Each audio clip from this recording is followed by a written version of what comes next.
Chest pain despite stent, presentation and bedside management of a rare myocardial infarct complication by Clinton Kolseth, Koa Wen, and Srini Mukundan of Oregon Health and Sciences University.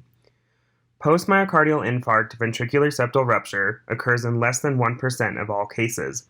However, current-day estimates of mortality range between 20 to 50%. This case demonstrates a patient who presented with chest pain with initial workup identifying a STEMI. Patient underwent stent placement, but recurrent chest pain prompted further exploration. This is a case of a 59-year-old male presenting with subacute worsening of left-sided substernal chest pain for 3 weeks. His past medical history was positive for hypertension managed with metoprolol and a current tobacco use with a reported current 1 pack per day history. He denied any known allergies and denied any alcohol or recreational drug use. On initial presentation, patient was afebrile, with a heart rate in the 60s, blood pressure 140s over 80s, and a respiratory rate of 18, with appropriate oxygen saturations. He was overall well-appearing and no acute distress.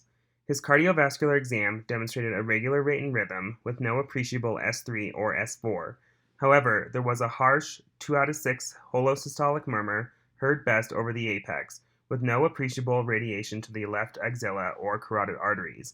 There was no evidence of jugular venous distension. His EKG at the time demonstrated ST elevations in the inferior leads. He was given aspirin, clopidogrel, and a heparin drip was started.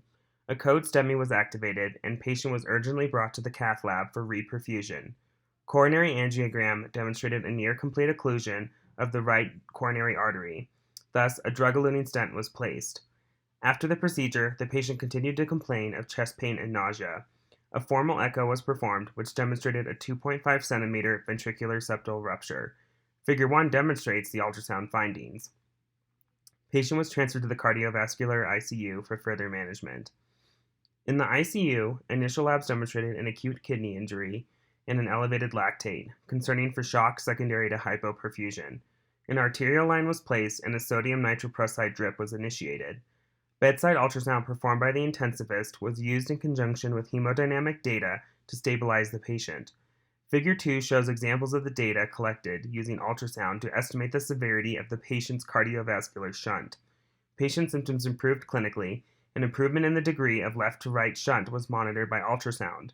Patient was able to be transitioned to oral medications, which he remained on until surgical repair was successfully completed 4 weeks later.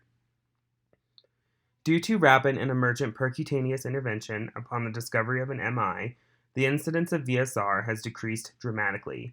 However, mortality rates remain high. Early identification is key to preventing mortality. VSRs can be detected in any setting by a thorough physical exam, while non-invasive imaging techniques can confirm and guide in the management of this rare complication. Newer studies suggest that a delay in repairs allows for better surgical outcomes. Thus, medical management in the preoperative stage is essential.